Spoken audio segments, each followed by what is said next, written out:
بسم اللہ الرحمن الرحیم۔ معزز سامعین، السلام علیکم ورحمۃ اللہ وبرکاتہ۔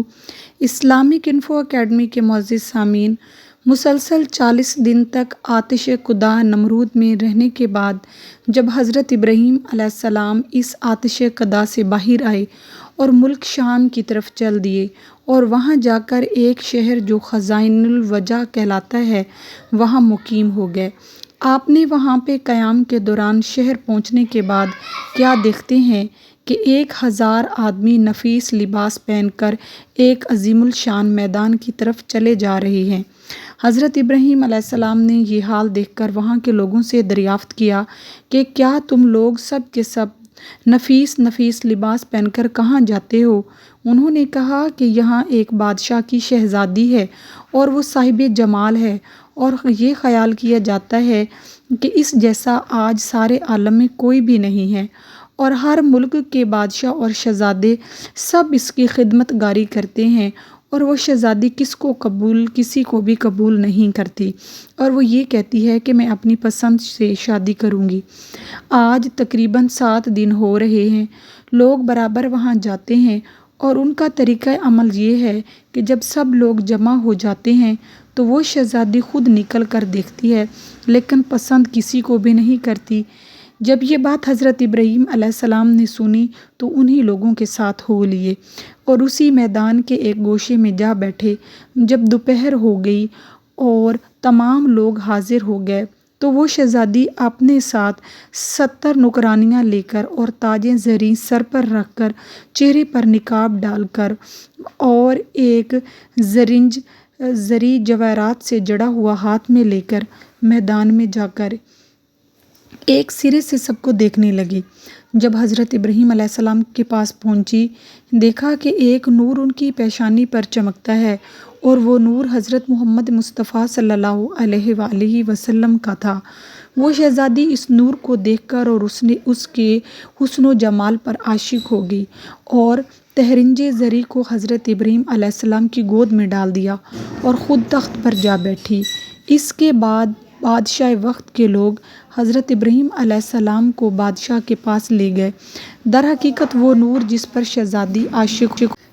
جس نور پر عاشق ہوئی وہ نور محمدی صلی اللہ علیہ وآلہ وسلم کا تھا، جو حضرت ابراہیم علیہ السلام کی پیشانی پر نمودار ہوا تھا۔ بادشاہ نے اسے دیکھ کر اپنی بیٹی کی طرف نگاہ کی اور کہا کہ اے بیٹی، نیک شوہر تو نے پایا، مگر مرد غریب ہے، کچھ فائدہ نہیں۔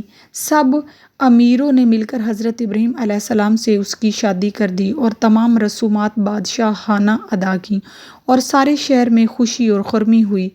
اور بعض روایات سے معلوم ہوتا ہے کہ مانند سائرہ خاتون اور حوا علیہ السلام کے نہ کوئی حسن جمال آپ جیسا تھا نہ ہوگا، ماشاءاللہ۔ اور شادی کے چند ماہ بعد حضرت ابراہیم علیہ السلام نے ملک شام کی طرف جانے کا قصد کیا۔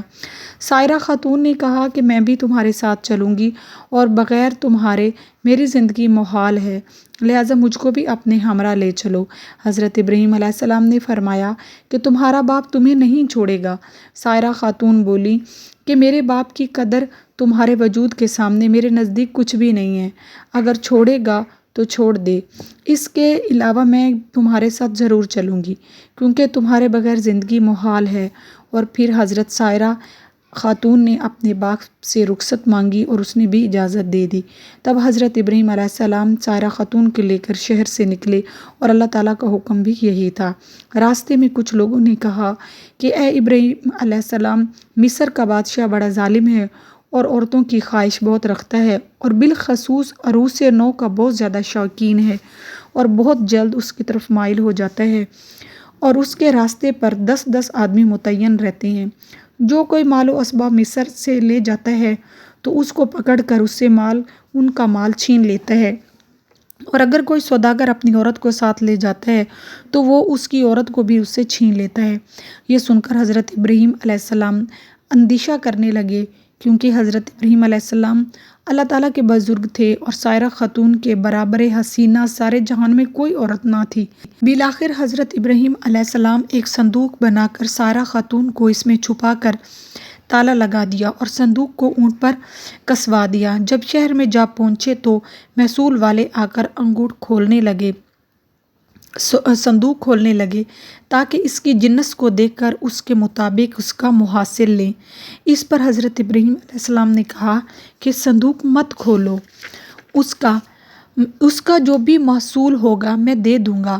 اگر تم یہ چاہو کہ صندوق کے وزن کے برابر سونا چاندی لو تو وہ بھی تم کو دے دوں گا۔ یہ سن کر ان کو اور بھی زیادہ اشتیاق ہو گیا کہ معلوم کیا جائے کہ اس میں کیا چیز ہے، ضرور کھولنا چاہیے۔ چنانچہ انہوں نے بلا اصرار اس صندوق کو کھولا اور دیکھتے کیا ہے کہ ایک عورت صاحب جمال اور حسن سے بھرپور آفتاب کی مانند اس میں بیٹھی ہے، جس کا کوئی ثانی اگر تلاش بھی کیا جائے تو ممکن نہیں ہے۔ بس اس عورت کو بادشاہ کے پاس لے گئے۔ چنانچہ رسول اکرم صلی اللہ علیہ وآلہ وسلم نے اسی واسطے فرمایا۔ ترجمہ: بدترین آدمیوں میں راہ کے نگہبان ہوتے ہیں، یعنی مراد اس سے ہے محصول لینے والے۔ جب محصول لینے والے حضرت ابراہیم علیہ السلام اور سائرہ خاتون کو بادشاہ کے نزدیک لے گئے تو اس بادشاہ ملعون نے پوچھا کہ یہ عورت تمہاری ہے؟ حضرت ابراہیم علیہ السلام نے اس بادشاہ کا جواب دیا جو اسلامی جواب تھا۔ آپ نے فرمایا کہ یہ میری بہن ہے، اور بیوی کو بہن کہنا روئے شریعت درست ہے۔ یہ جواب سن کر اس ملعون نے کہا کہ تم اپنی بہن کو مجھے دے دو۔ تب حضرت نے فرمایا کہ وہ اپنی ذات کے مالک ہیں۔ سارہ خاتون نے کہا کہ معاذ اللہ، یعنی میں پناہ اللہ کی مانگتی ہوں اللہ تعالیٰ سے۔ وہ ملعون یہ سن کر ہنسا اور حکم دیا کہ اس کو حمام میں لے جاؤ، نہلا دھلا کر اور لباس فاخرہ پہنا کر خوشبو سے معطر کر کے میرے پاس لے آؤ۔ بحکم اس ملعون کے ایسا ہی کیا گیا۔ جب وہ تمام کام سے فراغت پا چکی تو اسی وقت اللہ تعالیٰ نے حضرت جبرائیل علیہ السلام کو بھیجا کہ پردہ حضرت ابراہیم کی آنکھوں کے سامنے سے ہٹاویں، تاکہ حضرت ابراہیم علیہ السلام وہ تمام گفتگو جو ملعون حضرت سائرہ خاتون کے ساتھ کرے سن سکیں اور ان کے تمام حالات اپنی آنکھوں سے دیکھیں۔ جب جمال مبارک حضرت سائرہ خاتون کا اس ملعون نے دیکھا تو فوراً اس نے دست درازی کا قصد کیا۔ اسی وقت ان کا ہاتھ شل اور خشک ہو گیا۔ پھر اس نے چاہا کہ بے ادبی کرے، تب اللہ تعالیٰ کے حکم سے اپنے زانوں تک زمین میں دھنس گیا، جہاں اس کا کوئی بھی بس نہ چل سکا۔ تو فوراً کہنے لگا کہ یہ عورت تو جادوگر ہے۔ حضرت سائرہ خاتون نے اس ملعون سے کہا، اے بدبخت، میں جادوگر نہیں ہوں، لیکن میرا خامد قدوس بہت دوست ہے جو سب کی نگہبانی کرنے والا ہے، اور میرا خامد خداوند کریم کی درگاہ میں دعا کرتا ہے تاکہ وہ مجھے بے عزت نہ کر سکے۔ یہ سن کر اس نے توبہ کی اور فی الفور ہاتھ اس کا درست ہو گیا اور زمین نے بھی اس کو چھوڑ دیا۔ پھر جب دوسری مرتبہ سائرہ خاتون کی طرف نگاہ بد سے دیکھا تو اسی وقت اندھا ہو گیا۔ تب اس ملعون نے کہا کہ اے بی بی معصوم، میرے حال پر دعا کرو اور میں اس کام سے ہمیشہ کے لیے توبہ کرتا ہوں۔ جب آپ نے اللہ تعالیٰ سے دعا کی تو اس کے حکم سے اس کی آنکھیں اچھی ہو گئی، اور پھر جب حالات ٹھیک ہو گئے، غلبہ شیطانی سے عہد شکنی کرنی چاہی کہ میں حضرت سائرہ خاتون پر دست دراز ہوں، تو اسی وقت تمام بدن اس کا خشک اور شل ہو گیا اور پھر آنکھیں جاتی رہیں۔ پھر کہنے لگا کہ اے بی بی پاک دامنہ، میرے واسطے اپنے خدا سے دعا کیجیے۔ حضرت سائرہ خاتون بولی کہ اے بدبخت، یہ دعا میری نہیں ہے بلکہ میرا شوہر جو میرے ساتھ ہے ان کی ہے، اور وہ خداوند کریم کے دوست ہیں، اگر وہ چاہیں تجھے معاف کر دیں یا نہ کریں۔ تب اس نے کہا کہ حضرت ابراہیم علیہ السلام کو یہاں لاؤ۔ پھر اس نے حضرت ابراہیم علیہ السلام کو وہاں پر لایا گیا تو بادشاہ بولا، اے ابراہیم، مجھے معاف کیجیے، میں نے آپ پر بڑا ظلم کیا ہے، تو میں آپ سے معافی مانگتا ہوں۔ حضرت ابراہیم نے اس بادشاہ سے کہا کہ میرے حکم سے نہیں ہے، تب خداوند قدوس کے حکم سے ہوتا ہے جو تمام جہان کا رب اور مالک ہے۔ دیکھو خدا کی مرضی کیا ہوتی ہے، اسی کے مطابق کرنا ہوگا۔ اسی وقت جبرائیل علیہ السلام نے آ کر فرمایا، اے ابراہیم خلیل اللہ، خدا تعالیٰ نے تمہیں سلام کیا ہے اور فرمایا ہے کہ جب تک یہ تمام ملک اور خزانہ اپنا تم کو نہ دے دے، ہرگز اس سے راضی نہ ہونا۔ پھر حضرت ابراہیم علیہ السلام نے اس بادشاہ سے یہ بات کہی کہ میرا رب ایسا فرماتا ہے۔ بادشاہ نے حضرت ابراہیم علیہ السلام سے جب یہ باتیں سنتے ہی تمام سلطنت اور خزانہ حضرت ابراہیم علیہ السلام کو دے دیا۔ یہ کیفیت ہونے پر بھی حضرت ابراہیم علیہ السلام نے اس بادشاہ کے حال پر دعا کی اور اس نے دعا کی برکت سے صحت و تندرستی پائی۔ مروی ہے کہ حضرت ابراہیم علیہ السلام نے اس مملکت کے 2 حصے کر کے آدھا حصہ جو کنعان کا تھا آپ نے خود لے لیا اور باقی حصہ اسی کو واپس دے دیا۔